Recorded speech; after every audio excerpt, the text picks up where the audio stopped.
On the night of November 30th, 1883, a picture bride named Sua Bennett walked into the founder's supper wearing a dress patched from her dead husband's shirts. The Ferris family who filled that hall owned the bank, the mill, and the only judge who would ever hear her claim. Everyone in Anchor Valley believed she would be turned out before the soup was served. What the rancher Caleb Reyes did instead, rising from the head of that table in front of every founding family in the valley, would be spoken of in Wyoming territory for 30 years. 8 months earlier, she had stepped off a train in Cheyenne carrying a photograph of a man already 6 days dead. Martin Bennett had written her letters full of soft promises and 160 acres of bottomland he swore would be hers. Instead, she was met by a telegram, a coffin already closed, and a county recorder who told her, not unkindly, that a wife who was never married owned nothing at all. She had nowhere in that country to be a widow, and nowhere to be anything else either. The Bennett land sat empty and untended at the edge of Anchor Valley until Sua walked its fence line herself, alone, with a hoe borrowed from a stranger's barn.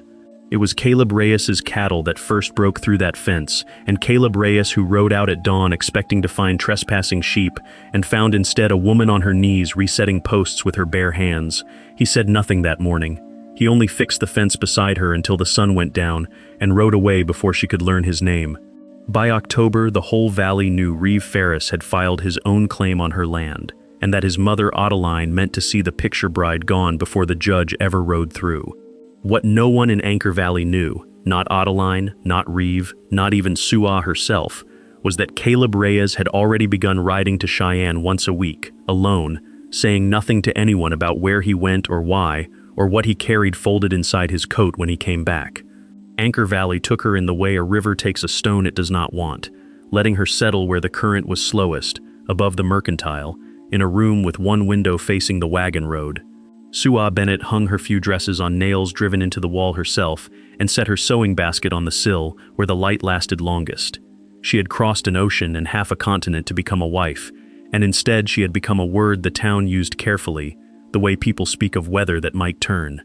The Bennett widow, they called her, though the county clerk in Cheyenne had told her plainly, not unkindly, that no marriage record existed for Martin Bennett and Choi Sua, and that a woman could not inherit what she had never legally held. She had listened to him with her hands folded in her lap, and had not cried until she reached the boarding house, and then only for the length of one candle. Martin had died of typhoid 6 days before her train reached the territory, and there had been no wedding, no license, no witness but the undertaker who buried him on a rise above the bottomland he had claimed and cleared. She had come 3,000 miles on the strength of a photograph and a letter written in a careful, hopeful hand, and she had arrived to a grave instead of a groom. Ottoline Ferris received her the first week, in the front parlor of the Ferris house, with tea poured into cups too fine for the conversation that followed. Ottoline was 51, and carried herself like a woman who had built the valley's manners with her own hands, and in a sense she had. Her voice was gentle in the way a closing door is gentle. She told Sua that the founding families of Anchor Valley had rules about land and about marriage that existed for good reason, that a claim filed by a dead man could not simply pass to a woman he had never wed, however much sympathy the town might feel for her situation. Sua had asked, in the plain English she had practiced on the ship until her jaw ached, whether sympathy might extend to letting her keep the roof Martin had built. Ottoline had smiled the smile of a woman delivering bad news as though it were a kindness, and said the matter would need to go before Judge Whitlock when he rode through in the fall, and that until then the valley would simply have to see. The tea had gone cold before Ottoline finished speaking, and Sua understood that this too was a kind of instruction, that she was meant to sit with the cold cup rather than ask for more. She thanked her hostess in the manner her mother had taught her, a slight bow of the shoulders that Ottoline's eyes followed with open curiosity, as though watching a piece of furniture perform an unexpected trick. Walking back to the mercantile in the thinning light, Sua passed 3 women on the boardwalk who stopped their conversation entirely until she had gone by, then resumed it in voices pitched to carry. She kept her spine straight and her steps even, the way she had learned to walk through the steerage corridors of the ship when the other passengers' stares had followed her for weeks. In her room she unpacked the small cloth bundle that held everything she still owned of home, a jade button that had been her father Ho Jin's, worn smooth on one edge from his thumb, and a length of ribbon, pale green going toward gray now, that her mother had folded into the collar of her traveling dress before the ship sailed from Incheon. She had unpicked the collar seam herself, in the dark of the cabin, and sewn the ribbon in again where no one would see it, a hidden thing kept close to her throat. She began that first week to take in mending, an old skill from her mother's house turned suddenly into the only coin she had. The mercantile owner's wife spread word that the widow sewed a fine, straight seam and charged less than the seamstress in Laramie, and by the second week she had 4 shirts and a torn coat waiting on her windowsill. She worked by lamplight until her eyes burned, counting the small stitches like a woman counting days, because each finished garment was rent money, and rent money was time, and time was the only thing standing between her and the fall, when Judge Whitlock would ride through and decide, in an afternoon, whether 8 months of grief and work and waiting amounted to anything at all. It was on one of those long evenings, needle moving steady under lamplight, that Ottoline returned unannounced to the mercantile stair, her skirt sweeping the dust of the landing, and mentioned, almost as an afterthought on her way back down, that her son Reeve had taken an interest in the Bennett acreage. The words dropped light and careless, as though they cost her nothing at all, though Suah felt them land like a stone dropped into still water, the ripples of it moving out toward a shore she could not yet see. She began walking the Bennett land every morning before the mercantile opened its shutters, because the county clerk had told her, in the same careful voice he used for all bad news, that occupation counted for something even when paper did not, that a claim held by a woman who could be seen working it stood a better chance before a judge than one abandoned to weeds. So she walked the 160 acres Martin had cleared with his own hands, past the half-built cabin with its raw timber still pale as bone, past the creek that cut the bottomland in a long silver line, and she pulled what weeds she could and mended what fence she could reach, though she had never in her life strung wire, and her palms bled for the first 2 weeks before they hardened. The land was beautiful in a way that frightened her a little, wide and open under a sky that seemed to have no edge, so unlike the close green hills above Incheon where a person could always see where the world stopped. On a morning in late September, the frost still silvering the grass, she found a stretch of the northern fence down entirely, posts rotted through and wire coiled loose in the dirt, and a dozen head of cattle wandering through the gap onto Martin's bottomland, tearing at the grass she had been trying to save for her own small herd. She was still standing there, trying to work out how one woman with no experience of livestock might drive 12 cattle back through a fence that no longer existed, when a rider came up out of the low morning mist along the creek line, moving unhurried, as though he had all the time the day could hold.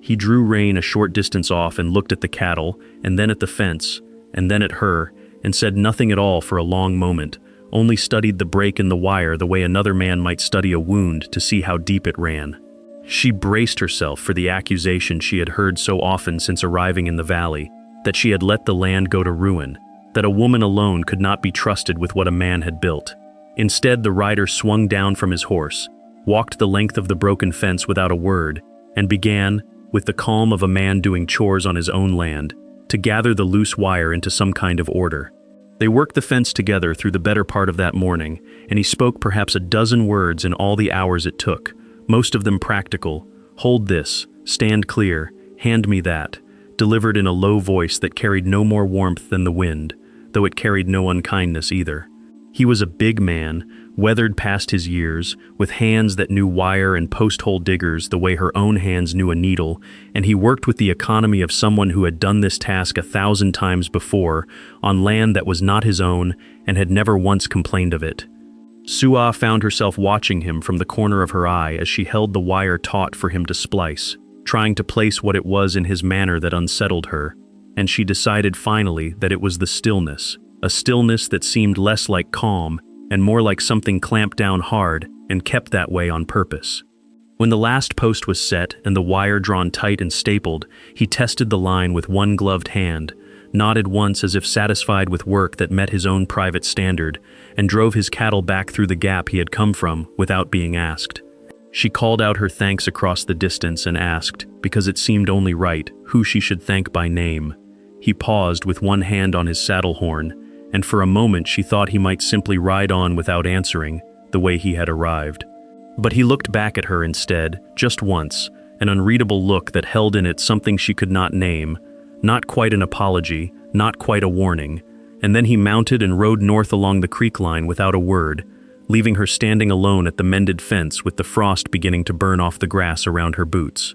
It was 2 days later, while Suah sat mending a torn sleeve on the mercantile steps, that Dolly Ocean, the housekeeper's daughter, settled beside her uninvited and asked outright whether the man who fixed her fence had been tall, with a gray horse and a scar through one eyebrow. When Suah said yes, the girl's face went serious in the particular way of children delivering news they only half understand, and she said that was Mr. Reyes, and that nobody in Anchor Valley talked to Mr. Reyes since the shooting, offering nothing more, as though the words shooting and since were explanation enough, and leaving the rest of it, whatever it was, to sit unspoken in the space between them like a held breath. Dolly's warning sat unfinished between them for 3 more days before the rest of it found Suah on its own, arriving not as an explanation, but as a man in a gray wool coat crossing the mercantile floor with the particular walk of someone who had never once doubted a room would clear for him. Reeve Ferris was younger than his mother's bearing had led Suah to expect, 27 perhaps, with his mother's narrow chin and none of her patience, and he set a folded paper on the counter beside the bolt of blue calico Suah had been measuring, as though the paper itself carried more weight than the cloth. He said he had ridden from the county seat that morning, and that the clerk there had entered his claim on the Bennett parcel into the register on the 9th of September, 1 week to the day after Martin Bennett had been buried in the churchyard at the valley's north end. He said it plainly, without cruelty in his voice, which Suah found somehow worse than cruelty would have been, because it meant he believed himself owed no apology for what he was about to take. She asked, in the careful English she had built word by word since Inchon, whether he understood that she had walked that land every morning since the frost first came, that she had mended the north fence herself before a stranger finished the work, that she had slept under its roof and buried nothing there but her expectation of a husband who had died before she ever saw his face. Reeve told her that walking a man's land did not make it hers, that a woman's occupancy without a husband's name on the filing was a kindness the county tolerated and nothing more, and that when Judge Whitlock rode through in November, he would follow the founding register the same way he had followed it every year of his circuit, because the register was the only ledger the territory trusted. He said this last part almost gently, the way a man explains a debt to someone who has already lost the argument, and Suah felt the blue calico bunch beneath her fingers where she had been holding it too tightly. She thought of Martin's letters, the careful looping hand describing a valley of good water and open sky, a man who had wanted a wife enough to send for one across an ocean, and had died of fever 6 days before her train reached Cheyenne, leaving her with a name on a passenger manifest, and no name at all on the paper that mattered. She asked Reeve what he intended to do with the land once the register confirmed it his, and he told her, with the first flicker of something unguarded in his face, that his family's holdings had thinned since his father's death, and that the Bennett Bottomland watered better than anything else bordering the Ferris claim, and that he did not intend to explain himself further to a woman with no standing to demand it. When Reeve turned to go, he paused at the door long enough to tell her that Judge Whitlock's word at the Founders' Supper was final for the season, that no filing entered after his ruling would be heard again until the following autumn, and that a woman without a husband's name on the register would do better to take passage back east before winter closed the passes than to spend a cold season fighting a claim she could not win. He said it without raising his voice, settled his hat, and left the bell over the door ringing behind him into a silence that seemed to fill the whole store. Suah stood with the calico still bunched in her fist for a long moment before she noticed that Everett Cade, the mercantile's owner, had come to stand at the far end of the counter, wiping his hands on his apron with more attention than the task required, the way a man does when he is deciding whether a thing is his business to say. He was older, gray at the temples, and had sold her needles and thread her first week in the valley, without once making her feel the transaction was charity, and now he glanced toward the door Reeve had gone through and said, "Lo, that folks in Cheyenne knew Reeve Ferris rather better than his own mother did." Suah asked what he meant, setting the calico down at last, smoothing it flat with both palms, as though the gesture might steady something else in her besides the cloth. Cade told her, still not quite looking at her, that Reeve had run up debts at the card tables of the Silver Anchor Saloon that were larger than anything his mother had put in the family ledgers, debts that had been quietly growing since the spring, and that a man who owed that much to that many people in a town 2 days' ride away might want a new deed to his name, for reasons that had less to do with water rights than with something he owed and could not otherwise pay. He said this the way a man says something he has decided, against his better judgment, that a person ought to know, and then he seemed to catch himself, because he added that it likely meant nothing to her situation at all, that Reeve's debts were Reeve's business, and the register would rule however it ruled, regardless of what a man owed in a saloon 2 days east. Suah thanked him for the thread she had come to buy and for the words he had not needed to give her, and she carried both out into the cold afternoon light, not knowing which of them she would need first, only that something in the shape of Reeve Ferris's confidence had shifted slightly in her mind. From a wall she could not move, to a man standing in front of something he could not entirely control, though she could not yet have said what that something was, or why a rancher's gambling in a Cheyenne saloon should matter to a claim decided by a judge riding a circuit 2 months away. The washing yard behind the mercantile smelled of lye and wood smoke, and Bettina Cross worked a shirt against her scrub board with the steady rhythm of a woman who had long ago stopped noticing her own hands, so that when Suah came to bring her a torn coat for mending, she found the washerwoman more willing to talk than most in Anchor Valley had yet been. Suah asked her, because Dolly's unfinished warning had sat in her chest for days like a swallowed stone, what had happened to Caleb Reyes that made the whole valley look past him the way they did, and Bettina's hands slowed on the board before they stopped altogether. She said it had been 4 years now, the summer of '79, when a herd belonging to the old Dietrich outfit stampeded during a river crossing north of the valley, spooked by lightning that came down close enough to smell, and that in the chaos of it a man named Amos Dietrich had gone down under the hooves of his own cattle. She said Caleb Reyes had been riding drag that day, hired on for the season, and that when the herd turned back on itself and Dietrich's horse threw him into the path of 300 head of frightened cattle, Caleb had put a bullet through the lead steer at a range close enough to scorch its hide, turning the front of the herd just enough that the rest broke around Dietrich's fallen body instead of through it. Suah asked, not understanding yet why this should have made him an outcast rather than the man who saved a life, and Bettina told her the rest of it quietly. The way people tell the part of a story they know does not reflect well on the tellers. She said Dietrich had died anyway 3 days later, of the injuries the first trampling hooves had already done before Caleb's shot ever cracked, and that grief being what it is, the valley had needed somewhere to put its anger, and Caleb Reyes, a range detective before he was ever a rancher, a man already known for a coldness that unsettled people, had been standing closest with a smoking gun in his hand. She said the story that took root afterward, and that nobody had since bothered to correct, was that Caleb had shot Amos Dietrich outright in some dispute over the herd, and that no amount of the surviving hands swearing otherwise at the inquest had ever fully unseated it, because a story people want to believe settles into a place the way water settles into a low field, and after enough seasons it simply becomes the ground. Suah asked whether the inquest had cleared him, and Bettina said it had, formally, on paper filed at the county seat, but that a paper clearing a man's name in an office 2 days' ride away did no work at all against a story repeated over Sunday dinners in Anchor Valley itself, and that Caleb had simply stopped being invited to anything not long after. Stopped being greeted on the boardwalk except by men who needed to buy or sell cattle from him, until the silence around him became its own kind of sentence that nobody had ever formally passed but that held anyway, the way frost holds a field long after the sun has cleared the sky above it. She said he had bought the bar anchor spread the following spring, built it up alone with hired hands who came and went and never stayed long enough to change what the town believed, and that in 4 years she could not recall a single soul in the valley sitting down to a meal at his table, nor him at anyone else's. Suah thought of the stillness she had noticed in him at the fence line, the way he had held himself like something clamped down on purpose, and understood now what she had not been able to name before.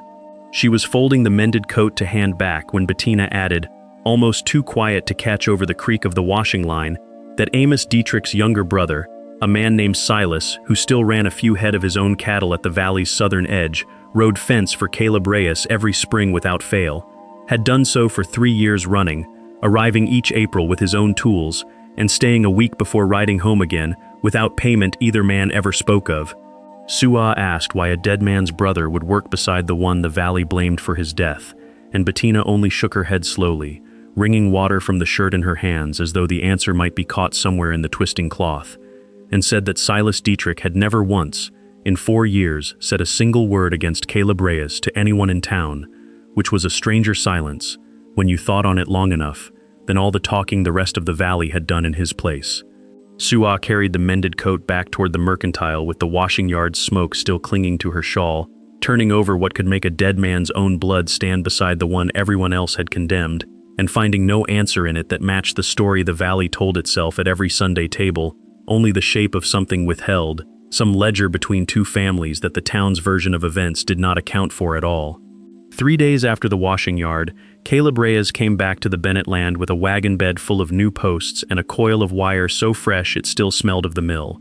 Suah heard the wagon before she saw it, the particular groan of green lumber shifting against green lumber, and she came out from the soddy with a mending needle still pinched between her fingers, not sure whether to be grateful or wary. He did not dismount to greet her. He set the brake, climbed down, and started unloading posts along the same northern line he had already mended once, as though the first repair had only ever been a promise of a second. She asked him plainly why he had come back when the fence he built in September still held. He did not look up from the post he was setting. A woman alone on this bottomland would lose it to the weather long before Reeve Ferris ever got his hands on it, he said, and Wyoming did not care whose name was on a county register when the wind came down off the Laramie Range in January. She said she had wintered before, in Inchanon, where the sea wind cut through wool like it was muslin. He said an ocean wind was a different animal than a prairie one, and did not explain further, only drove the post deeper with 3 even strokes of the maul.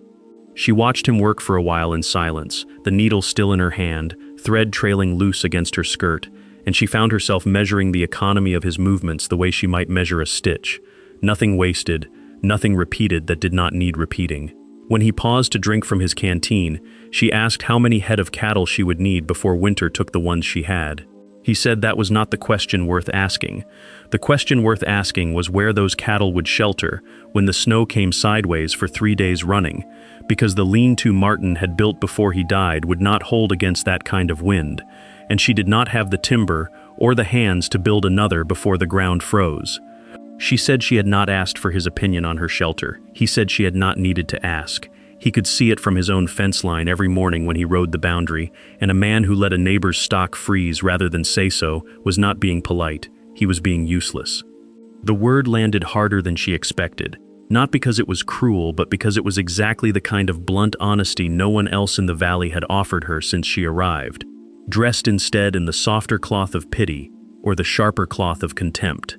She set the needle down on the porch rail and came closer to the fence line, close enough to see the scar through his eyebrow catch the afternoon light, and asked him directly what he meant to do about it, since he seemed to have already decided something before he ever climbed down from the wagon. Caleb set down the maul and looked at her for the first time since he had climbed off the wagon, and what he told her then he told plainly, without the softening most men used when they meant to offer charity and did not want it named as such. He had grazing land on the bar anchor side of the fence that went unused every winter, a low draw sheltered from the worst of the wind by a ridge of cottonwood, and he would winter as many of her cattle there as she could drive across before the first heavy snow, at no cost to her, no note signed, no debt she would owe him in the spring.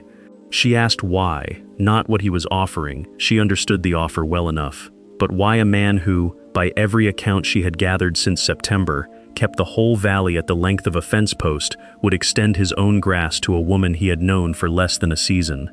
He did not answer right away. He picked the maul back up, turned it over once in his hands as though weighing whether to speak at all, and then said only that he had learned what it cost to have no one offer, and he did not care to watch the same lesson repeat itself on a woman working alone through her first Wyoming winter. She pressed him, asked outright why the whole valley would rather he stayed 100 yards off from anyone at all, and yet here he was, driving posts into her ground on a Tuesday afternoon for no payment and no promise of one. His jaw worked once, the only sign that the question had struck somewhere tender, and when he spoke again his voice had dropped a register, quieter than before, stripped of the flat instructional tone he had used to talk about lean-tos and snow. "Because nobody helped me either," he said. He did not elaborate. He set the last 2 posts himself, tamped the earth around their bases with the heel of his boot, coiled the leftover wire back into the wagon bed, and was already climbing up onto the seat before she found the next question to ask him. She called after him,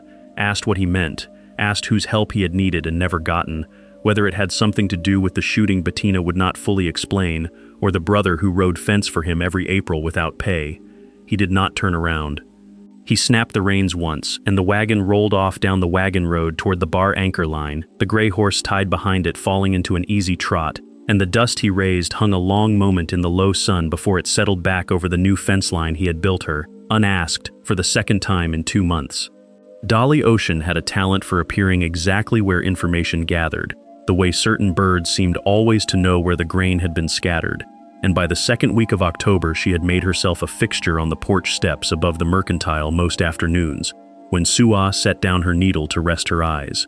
The girl trailed the bar anchor hands the way other children trailed a parade, not out of mischief but out of a plain hunger to know things, and what she brought Sua that Thursday she delivered with the particular seriousness of a 9-year-old who understood she was handing over something that mattered, even if she did not fully grasp why.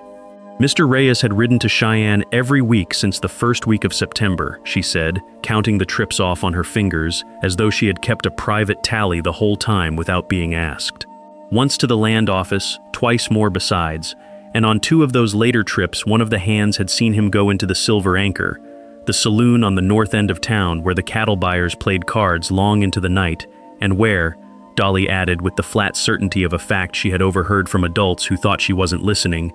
Reeve Ferris spent most evenings. He wasn't obligated to be somewhere else. Sua set her mending in her lap and asked Dolly to repeat the part about the Silver Anchor, certain she had misheard the name, but the girl only nodded, pleased to have produced a detail worth repeating twice. She said one of the hands, a young man named Purdy who did not much care for keeping secrets from a girl who fed him biscuits, had said Mr. Reyes sat at a table near the back and did not play cards himself, only watched, and left before midnight each time, without ever once speaking to Reeve Ferris directly that Purdy had seen.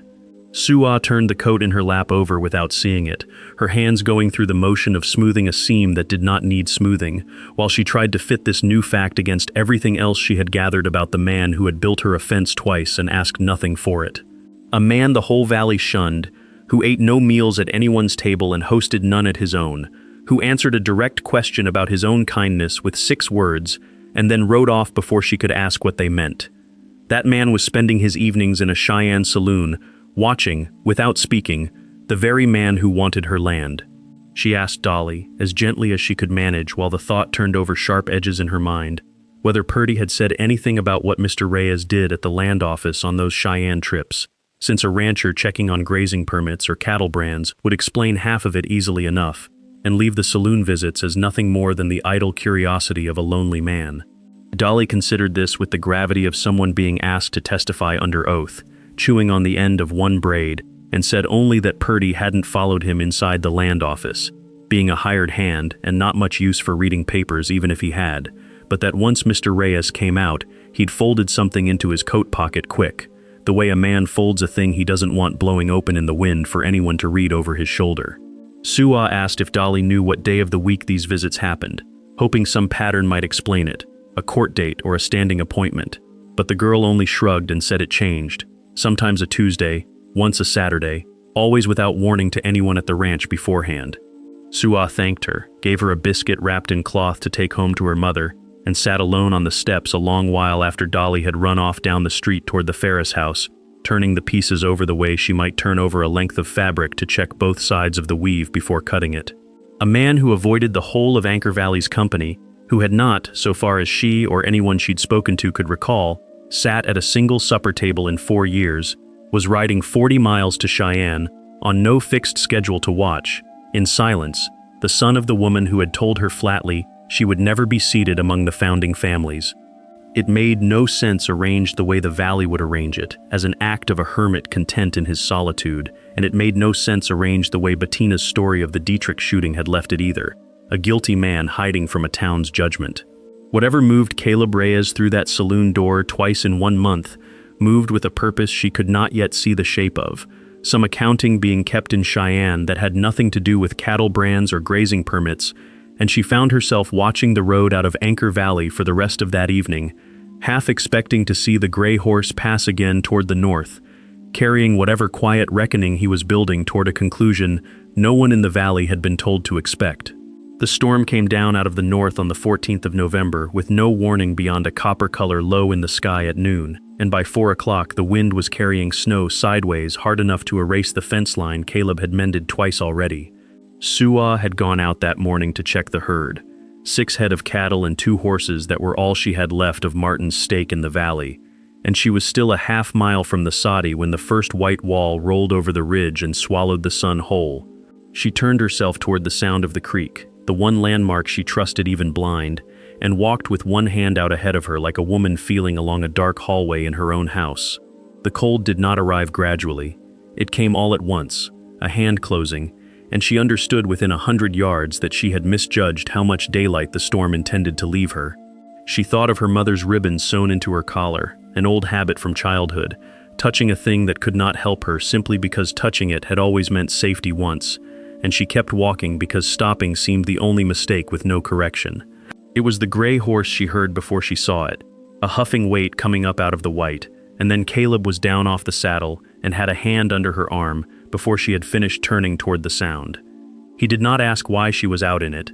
He asked only how many head she had left unsheltered, and when she told him, he swore under his breath in a way that was not unkind, more the sound a man makes at weather itself, at the unfairness of a storm arriving 3 weeks before its season. He turned the horse and told her to walk close against its flank where the wind broke, and together they went not toward her soddy but toward the line shack he kept a mile inside the bar anchor fence, a squat building she had seen only from a distance and never once entered. Behind them, muffled by the wind, she heard the cattle already moving on their own, toward the sound of his horse, as if they too had learned in 3 months' time that his direction was worth following. The line shack held one room, a stove already banked with the previous week's wood, a single window shuttered against the weather, and just enough space for 2 people to stand apart from each other without touching, which within an hour became impossible as the temperature outside fell hard enough to frost the shutter's edges from the inside. Caleb built the fire up without speaking of what the night would require of them, laid out a bedroll for her near the stove, and took the floor by the door himself, and for a long while the only sound between them was the wind working at the corners of the roof, and the occasional low complaint of cattle settled somewhere close outside in the lee of the building. Suah watched the fire and thought she would not sleep, and did not. And some hour past midnight, when the wind had not eased at all, she heard Caleb speak into the dark without preface, his voice pitched low as though the subject itself required quiet. He said that the story the valley told about Amos Dietrich was not false in its facts and false in everything that mattered, that during the stampede in 1879, Dietrich's own herd had turned on the crossing in a lightning strike, and a boy of 6 had frozen directly in their path, too young to know which way a stampede breaks, and that Dietrich, riding hard to turn the lead steer himself, had been the one thrown beneath the animals he was trying to save. Caleb said he had fired the shot that turned the herd because it was the only thing left to try, that the bullet had done what it was meant to do, and that Dietrich had lived 3 more days before the injuries from the fall took him, days in which the boy's own family had come to the ranch not once to speak a word of thanks or blame, only silence that hardened by the funeral into something the valley chose to call guilt, because guilt was easier to carry than the truth that no one had done anything wrong, and a child had nearly died anyway. Suah lay still and let the fire pop and said nothing for a long moment, turning the shape of it over, understanding now why Silas Dietrich rode fence for a man his own family was said to despise, understanding that the town's story had simply left out the part where there was a boy at all. When she finally asked who the boy had been, Caleb was quiet long enough that she thought perhaps the wind had swallowed her words entirely, and when he answered it was only 2 words, flat and final, Dolly's father, and then he said nothing further, and the fire burned low, and the silence that followed held more than either of them seemed willing yet to carry into speech. The blizzard broke on the 3rd day and left Anchor Valley white and silent, under a sky so clear it seemed to deny the storm had happened at all,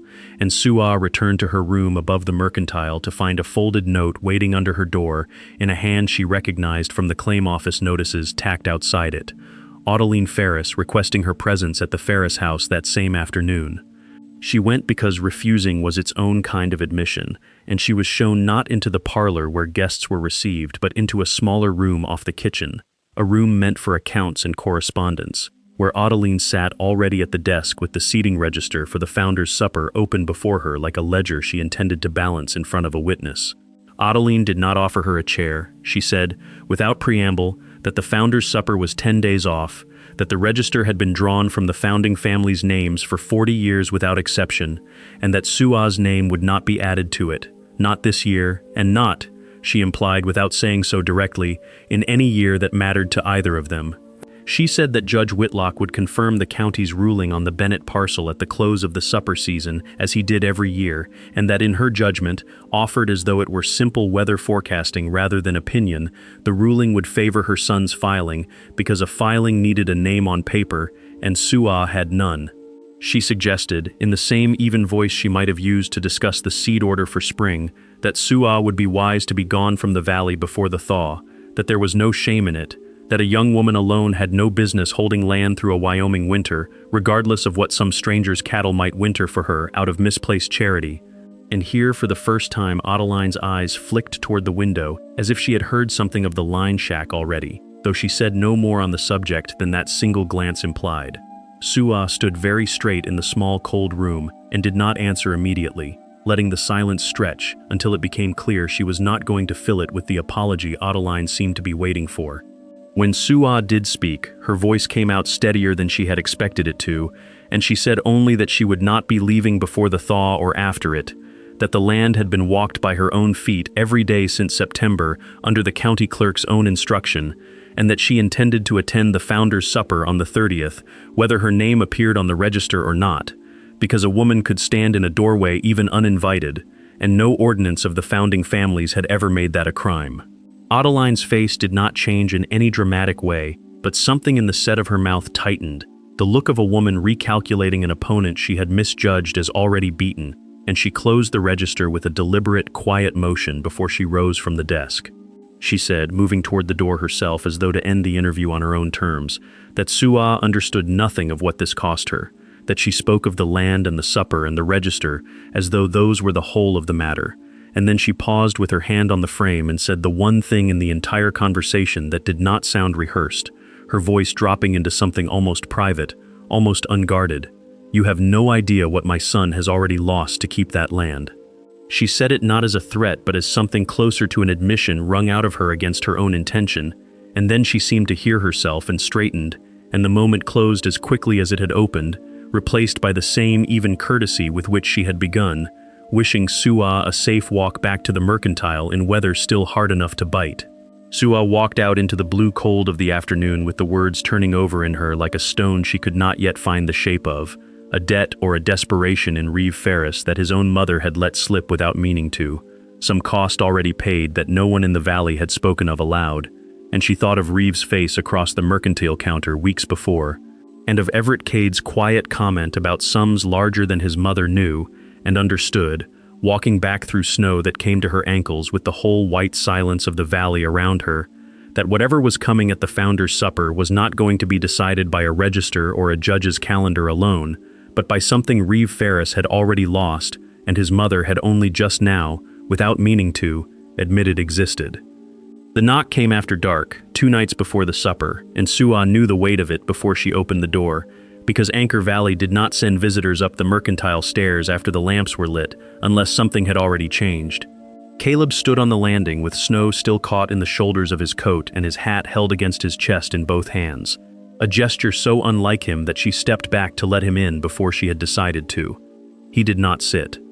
He stood near the stove with the heat climbing the wet wool of his coat and told her, without preamble, that he needed her to hear the whole of it before the supper, because she deserved to walk into that hall knowing rather than hoping. She set down the sleeve she had been mending and folded her hands in her lap and waited, and he began the way a man begins when he has rehearsed something too many times alone and finds the words smaller than the thing itself. He told her that in September, the week after Reeve filed his claim, he had ridden to Cheyenne and asked at the Silver Anchor who held Reeve Ferris's markers, and had been told a name, and had bought that note before the week was out. He told her he had gone back the following week and found another and another after that, quietly, in the back room of a saloon where no one thought to ask why a rancher who spoke to no one wanted paper instead of cattle. Suah remembered Everett Cade's voice across the mercantile counter, sums larger than his mother knows, and understood now what she had carried without naming for 2 months. Caleb said he had not done it for cruelty, though he did not pretend the leverage wasn't real. He had done it because a man who owes more than he can pay is a man who can be made to choose. And he had wanted, from the very first week, to be the one holding the choosing. He said Reeve's debts by November came to a sum that would cost the Ferris family the hall itself if called due before spring, and that Ottoline did not yet know the full figure, only that it existed, which explained, though he did not say so outright, the words she had let slip on her own porch about what her son had already lost.